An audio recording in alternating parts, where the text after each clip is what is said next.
Welcome to this episode of Unraveling Adoption, an intentional space to delve into adoption's complexities together. I'm Beth Syverson. I'm an adoptive mom of a courageous and gritty 20-year-old son, Joey, who is struggling to launch as an adult. I'm walking beside him while working on my own personal growth and healing. I'm a certified coach helping primarily adoptive parents. Joe and I are committed to helping anyone impacted by adoption, and we want to help the general public understand adoption's complexities better too. Well, today's guest is very complex.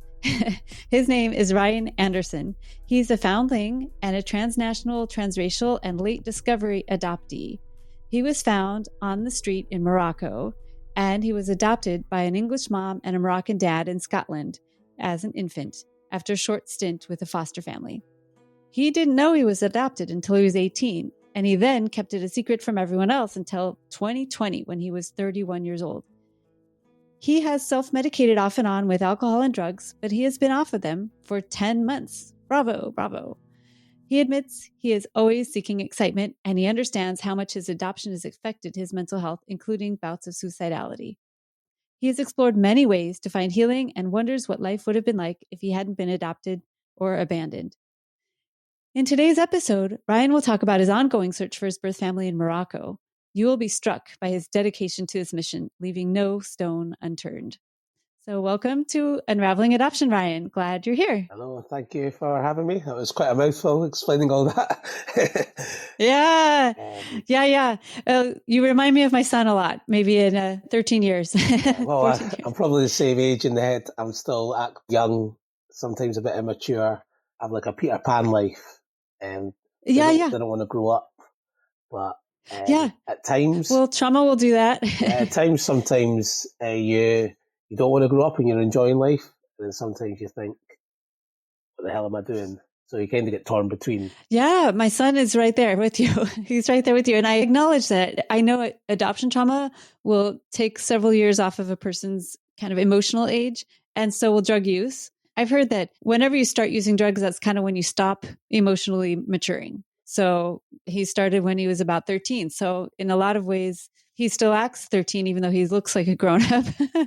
So I get that. And I have a lot of compassion for that and empathy because, of course, the major traumas that you've been through and all the ordeals that you've been through will kind of slow down your emotional growth. But we are all here for you, and we appreciate all that you're going through and that you're willing to share this with us. So moms like me and other people that have some sort of relationship with adoption or want to learn more can understand better. So thank you.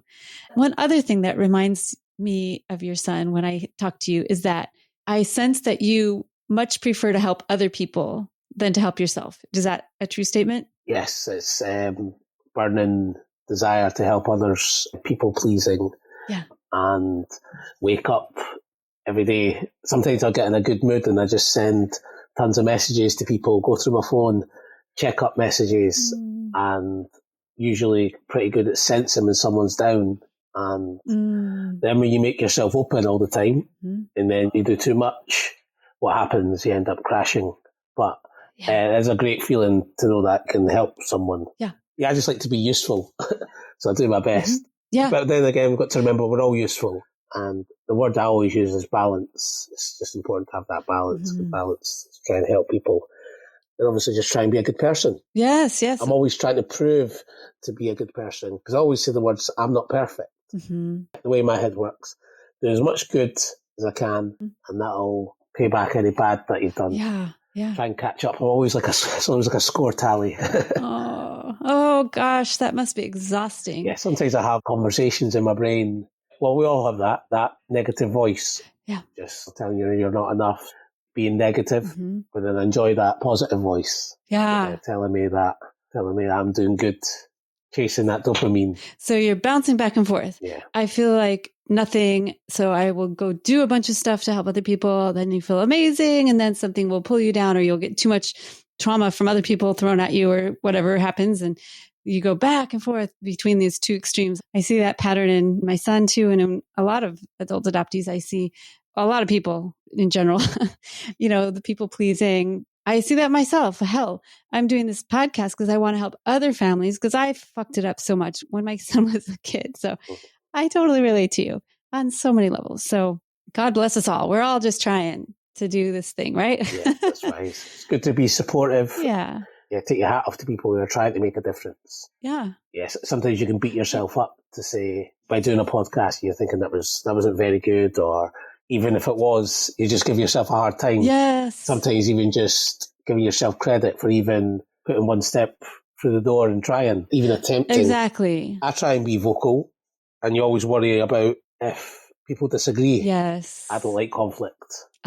Right. And you can't expect people to agree to everything that you come out with. Right. They're all coming from different perspectives. Yeah, I get that too. I hate that discomfort of people. Oh, what if I said something wrong? What if they don't like me? Oh, no. Oh, well, giving you a hug right now. I'm fine. I'm used to people not liking me. And then I prove to them that I'm likable.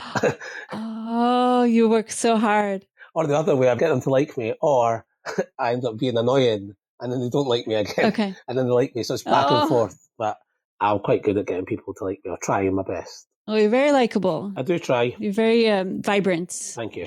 Yeah, you're like a bright color, like you're out there. It's very good. It's very good. Well, I enjoy you very much.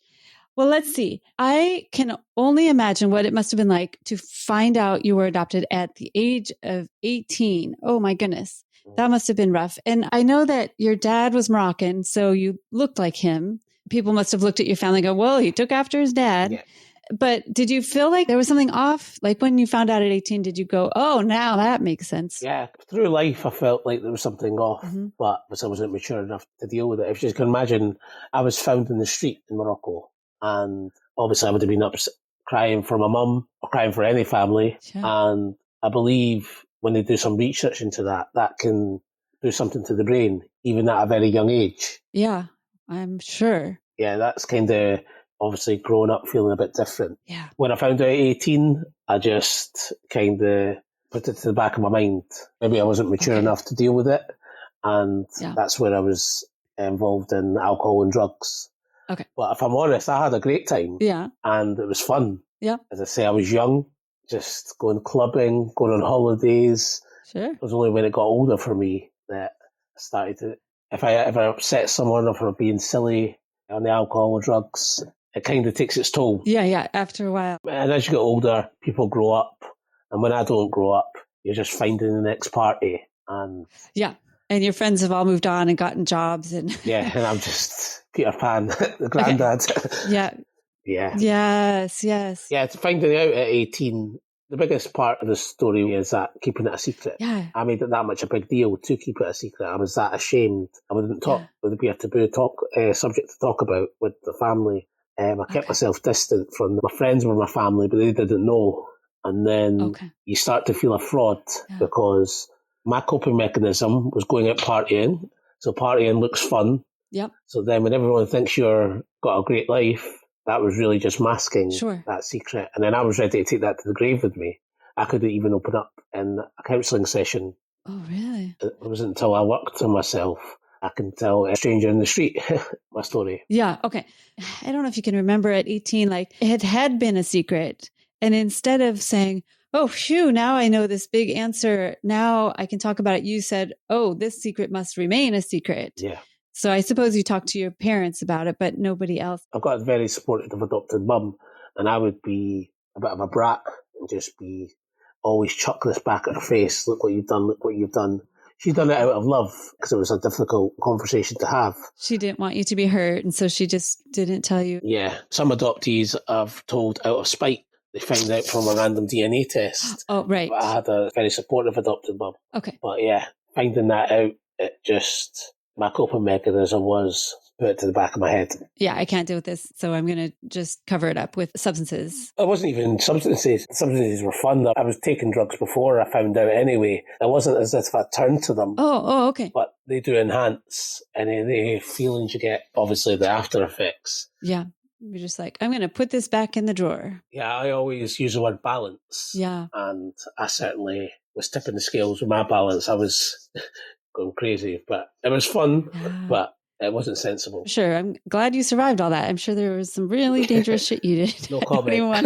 No comment. Don't even tell me. Oh, good Lord. Okay. So what happened in 2020? Did it have anything to do with COVID and everything shutting down? That's exactly what happened. Yeah. Okay. So you're like, I can't go partying anymore. My coping mechanism was traveling. Yeah. Travel the world. It's fun. It can be, unless you have a disaster, which can happen as well. Yeah. So then when COVID happened, you couldn't travel. And when I was partying, I would always have this conversation saying, oh, I'm going to stop for a while. And I never would. Okay. There's always a party to go to. Yeah. I actually know a lot of people in lockdown who partied in lockdown. I don't know if that was good for their mental health or they enjoyed it to get it through. Oh, just by themselves, you mean, or with their family? Or? Both. Ruin a lot of people and cause a lot of stress. Yeah. But I used that opportunity to be sober, and there was only a number of people who'd done that. I thought it would only last a month or two, and little did we know it lasted a lot longer than that. Yeah, right. Oh, good Lord. It wasn't planned. I only started 50 days, 100 days, and that ended up leading to doing over a year. Okay. Part of that year, I worked on some self-development stuff. Okay. And that's where I opened up to the doctor about my adoption. Okay. I got a therapist. Remember, I had a therapist the year before and I just walked out. Yeah. Timing is important. I was ready then. So having a chat with the doctor, having a chat with a therapist, meeting other adoptees, all this in the space of 6 months of the year. I was joining Facebook groups, but I wouldn't speak in them. Then I would be able to speak. Yeah. I was slowly building my character up, slowly building confidence and speaking to other adoptees, hearing their stories, telling mine, and it did help. Yeah. So connecting with the adoption community, because before then you didn't even want to talk about adoption at all. Like, exactly. Yeah. La, la, la, la. I don't want to think about it. So because of COVID, you were stuck in your apartment and you found other groups, started hearing other adoptee stories and going, oh, maybe this is something. And you start sharing your own adoptee story. Well, that's amazing. Yeah, it's quite a lonely life because I live alone. And because I didn't tell anyone about my adoption, it means that I never let many people close to me. Yes. So as you can imagine, it can be a lonely place in your head. Yeah. And I felt like 12 years of that wasn't good for me. Yeah. Maybe others can relate. Yeah, I'm sure. And that's why I don't really feel like I'm good at anything. Obviously, I try and make people laugh and have fun and smile. Okay. My superpower is just to be vulnerable and open up. Yeah, that is a superpower. And as part of all of this self-discovery, you wanted to seek out your birth family. This was the first time, right? Not everyone, but most adoptees, most people in the world, you want to know where you came from. Yeah. And the chances of finding that is you need to find them as soon as possible because life can get in the way. My family could be dead. Yeah. You kind of need to find them as soon as possible, but I wasn't ready when I found out. Mm-hmm. And life can make you think, I want to know what my family looked like. Some people want to look for their mum, their dad, siblings. I'm happy with a cousin. Sure. Just anybody that has your DNA. Yeah. Anyone. And you did DNA and it didn't pull anything up? Yeah, I've done 6 of the websites. My highest match is a third cousin. Whoa. So to explain the DNA, it costs a lot of money to do these DNA sites. I'm only going to be able to find someone if they want to be found and if they purchased a DNA kit. So do you think people in Morocco have that sort of money? Oh, okay. I know very little about Morocco. Is it a poor country? Poorish. It's getting better, but I don't think people can afford that type of money. If my birth family started a new family, they just want to welcome me with opening arms, which might disrupt their new family. Yeah, we don't know. Yeah. This is all speculation. Yeah. On a positive, I could be a prince over there. You have no idea. I know. I've heard that happening before. I'd happily be king of Morocco. Yeah, that would be cool. I could say I knew you win. Now, what have you done so far besides the DNA to try to find your family? So I went over in September 2022 with my adopted brother. We went to the hospital and we went to the courts. Okay. So when you go to Morocco, you turn up and they send you different places. Nothing's done quickly either. So there's a lot of waiting about. Okay. So I had to go to 5 different places, waiting in a queue for an hour. Oh. I don't speak the language. Oh, yes. And do they speak English there? Some of them, but Arabic's the main language. So I need to phone someone on WhatsApp, translate for me. Oh. It was nice to see my name in a book that said 1990. Oh. But remember, I was born with no name. So the name given to me was from my adopted mum. Okay, so Ryan Anderson is from your mom? I was actually born the name Rashid. Oh, Rashid. Okay. From my adopted mum, because I got an Arabic name and I changed my name at age 19. Oh, so you grew up Rashid? Oh, why did you change it? Because I was quite ashamed of the Arabic name. Okay. Was there a lot of discrimination in Scotland? Well, I just wanted to fit in, really. Yeah. Ryan sounds more Scottish. So being adopted was an extra way of not fitting in. Sure. So that's why I was like, I'm not telling anyone. Okay, got it. Okay, so you changed your name so you blend in more. And okay, so you found your name Rashid on the Moroccan. Yeah, I seen my name in the book, and that was quite a nice feeling to say, wow, I existed somewhere. You exist. But then what happens? No information. Shoot. And sometimes in Morocco, the information can be hidden. Oh, hidden. So sometimes you need to go through a lawyer to see if they can find any more information. Oh, okay. Another tactic I done was just rock up to the TV studios and go, hi, I'm Ryan from Scotland. Do you want to take my story? Okay. What do they say? Yes. Yeah? Have you been on some Moroccan TV? Yes. Yeah? The Moroccans all get excited and go, yeah, we'll find your mum. Some people message saying, I found your mum. Yeah. Oh, no, it's not her. Oh, shoot. So I'm constantly getting my hopes up. How many times has that happened? 4 or 5. Oh, shoot. And people who do find their parents, some people, it takes people years. Yeah. So this is reality of what adoptees have to go through. Yeah. Some people can find them in the same day. Oh, yeah. I've heard that story too. Some reunions are done great, some not so great. Some people can just get dropped. Yeah. Some people have the door slammed in the face. Yeah. It's just exciting for me to be on an adventure. It does sound like an adventure, but it's your real life. It also has its negatives. It's got its negatives where someone tried to fraud me. Oh my gosh. About some lawyer fees. Really? Tell me more. Yeah. They said they wanted a few $1,000 Oof. when someone managed to do it for under $1. Oh my gosh. This is why, by me being vocal on Facebook and social media, I got all these messages saying, I'll help you. Okay. And a few of them are like, I'll help you if you pay me a bunch of money. Yes. So that was the first time going on TV studios and going to the hospital. Second time I went to the hospital, I found out that there was 6 births on that day. Okay. But this is me just refusing to leave the hospital and saying I need answers. Okay. And sometimes you need to bribe them in Morocco. Oh, you have to bribe them. Oh. Yeah. Even if there was 6 women that gave birth on my birthday, I don't know if I was born in a hospital. Okay. And then 2 of the women was their first birthday, so it might not mean anything. Oh, okay. That's another route to find out who these 6 women are. Are they still alive? Yeah. Blah, blah, Cross blah. those off the list. So you're just kind of like shooting darts. Is this town where you were born, was it a big city or a small town? It's got about 600,000 people in it. Okay. But there was like one main hospital that you went to and just tried that? The hospital's closed down, so they've got a new one. So that's another difficulty. Oh. But they still got the old records. But I did meet the doctor who gave me my JAGs. I've got a rare illness called Behçet's. Oh, really? That was obviously genetic. What is that? It's just our immune system, and it's uncurable. Wow. It's rare. How did you find out you had that? At age 14 in the UK. Is it a blood test kind of situation you can find out? How did you figure out you had it? It's just got loads of symptoms that match. Oh, really? It can affect your eyesight and the immune system. Oh, wow. Okay. But yeah, so if anyone in the city has the same illness as me, I'm going to bet that you're related a little bit to me. Because it's kind of a rare disease. So it was nice to see the doctor who looked after me, and he remembered me from 34 years ago. Really? Also met my foster mum who remembered me from 34 years ago. Really? Oh, that must have been lovely. And then when she seen me, she was crying and she was holding me. So I tracked all these people down. Wow. And so when I'm going to Morocco, I'm meeting all these people, telling them a story. They're all getting amazed. And they're like, I hope you find your family. But if I don't find them, they're like my family. Yeah. I'm still living in fantasy land thinking, I might find them. I'm going to prove everyone wrong. You just want to find them. I don't blame you. But at the same time, I'm torn between what should I be doing in life? Should I be settling down, having my own family? Should I be working, just living a normal 9-to-5 normal life? Should I be with my adopted family that I've already got? They're nice. Yeah. Should I be with all my friends? Yeah. I've got lots of friends. Yeah, I bet you do. But nothing seems to be enough because I'm always chasing more. You seem to be drawn like a magnet, needing to find your family. Some people need to find, some people don't. Yeah. Some people are not interested. Yeah. Some people have said comments like, Ryan, you're so brave. Keep doing what you're doing. Other people have said, Ryan, stop wasting your life. Don't search. So, and the negative comments can really get me down because I feel like just a loser. Oh, yeah. I bet those negative comments like, what are you doing? That's very hurtful because I'm going to guess whoever's telling you, just don't worry about it, doesn't have any questions about their biology.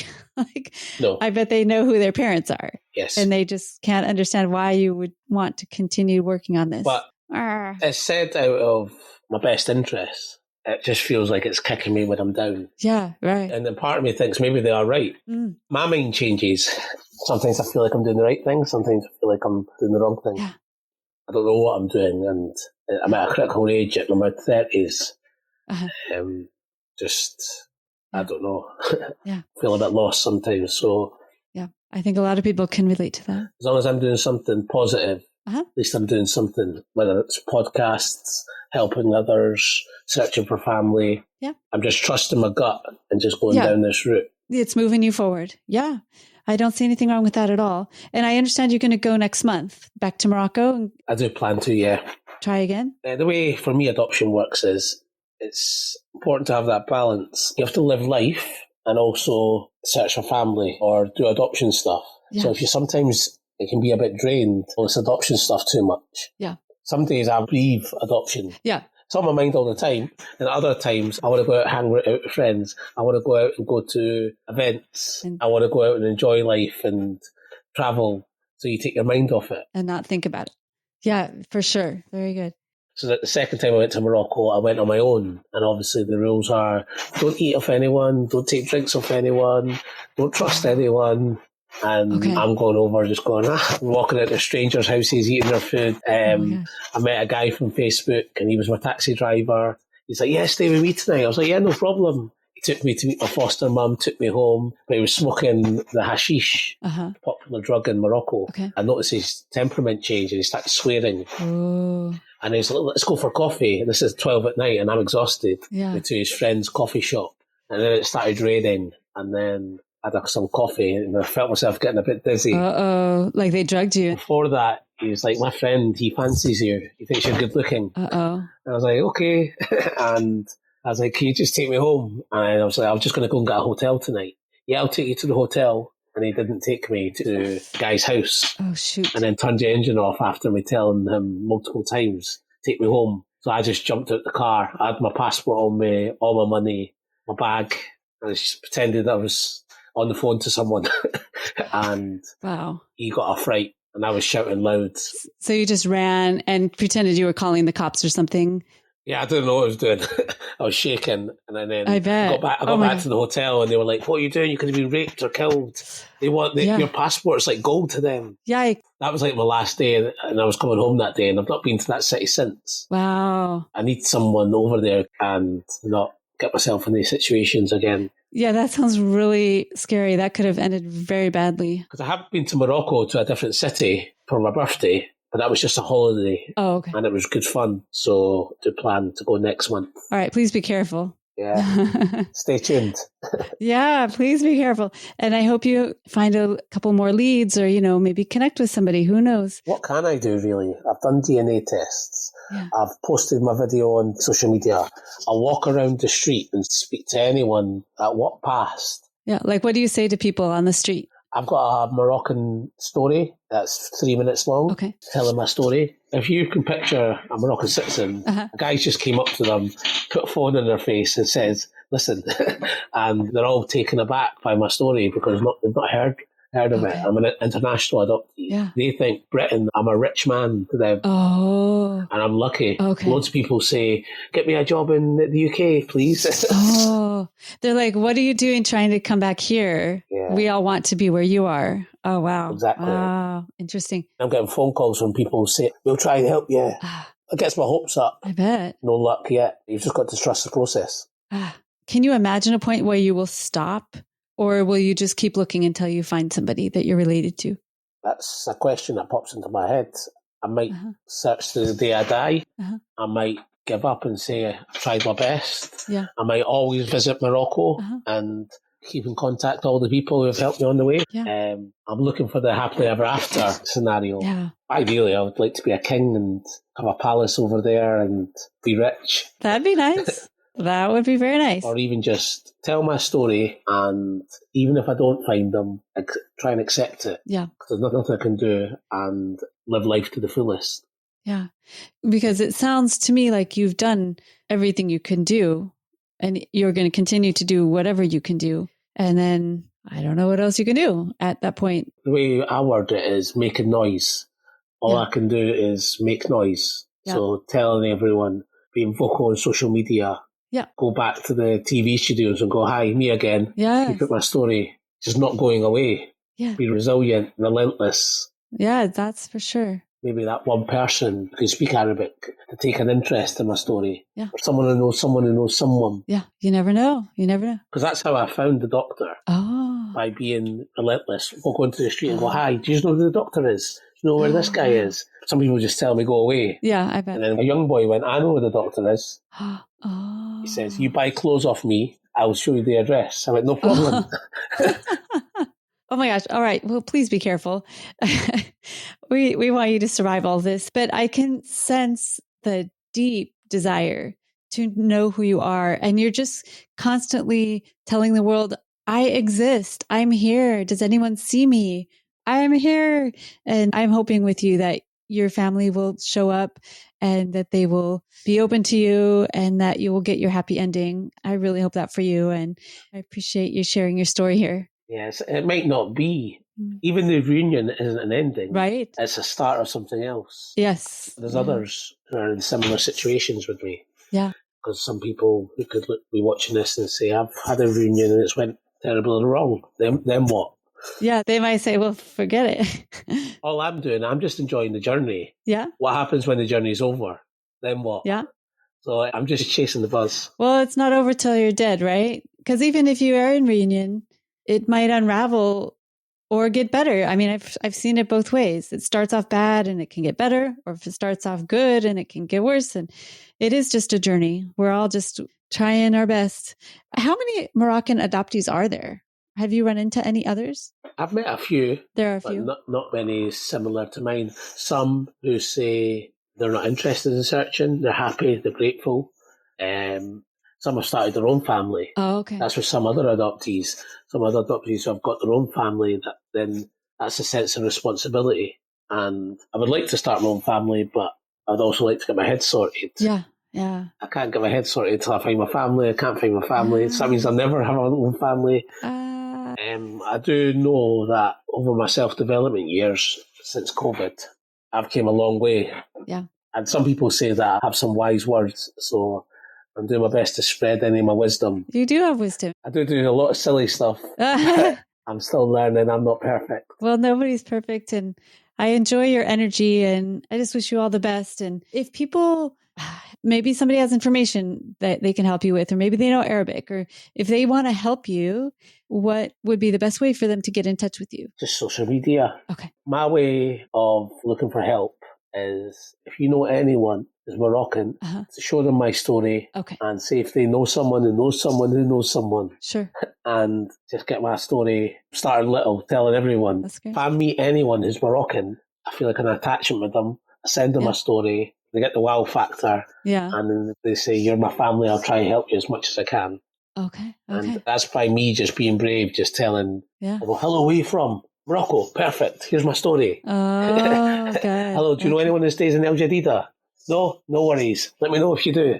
Okay. Wow. Next one. And Next. And then if any ideas come up, then ask them to get in touch. Yeah. But I just do this to try and be an inspiration. Yeah. Because whether it's searching for family or anything, aware of the reality that I might not find anyone. Mm-hmm. I'm just doing my best. Because some guy came up to me and says, I can't imagine what it'd be like to not know the whole world, someone who is blood related to you. Yeah. But then all the people I've met on the DNA sites, they're like third cousins. They've treated me like family. Aww, so I'm very, very grateful. And the people over there. And then I've got my adopted family. Mm-hmm. Then I've got all my friends. What's your handle on social media? I've got a nickname called Pesci. Okay. Pesci37 on Instagram, and then on Facebook, Ryan Anderson Pesci. It's Peshy, right? That's it, yeah. Okay. I will link all those in the notes. Yeah. Is there anything else that you would like to say that I haven't asked you about? I created that YouTube video, which went quite viral. It's a 15-minute YouTube video explaining my life. Yeah, I'll link that in the notes. And also wrote a 20-page story. So it's a good one. So I do always promote the word balance. Yeah. I'm just going to give myself the best fighting chance. As I tell myself, you want to try and live life for yourself. You just want to live life for those that are around you. And you also want to live life for those that are no longer here, in memory of them. Okay. So hopefully anyone can find any strength from that. Yes, that's brilliant. Yeah, I do my best to live life to the full. Yeah, you sure do. Well, congratulations on the 10 months. I know how hard fought those months are and days and moments, and I wish you all the best. And please keep in touch. I want to hear how it goes in Morocco, and please stay safe. Do not hop on people's mopeds. Do not do that. Stay tuned. I can't promise that. Stay tuned. I'm always doing a video, so you can watch my socials while I'm on the back of a moped. Okay. Oh my gosh. Okay. Well, stay safe, Ryan. We really appreciate you sharing your story today. And listeners, please go ahead and share this story. Help. Maybe you know someone from Morocco. Please share this and help Ryan find his family. And I think Ryan's story is so useful to any of us who were not adopted. It gives us some indication of the depth of yearning for that connection. Ryan's willing to go to just about any length to go find his family. So that's an intense yearning. If any of you would like to connect with me or find out more about Unraveling Adoption, go to unravelingadoption.com. You'll find information there about my coaching, about our upcoming events, about all of our podcast episodes, and also at unravelingadoption.com/calendar. You'll find our community calendar. It includes support groups and courses and webinars and conferences from around the world. Most of them are online, some are in person, and they're by reputable organizations that I trust. And there's something for everybody. So go check out, get the support and education and inspiration that you need. unravelingadoption.com/calendar. Thank you all for listening. Ryan and I want you all to stay safe.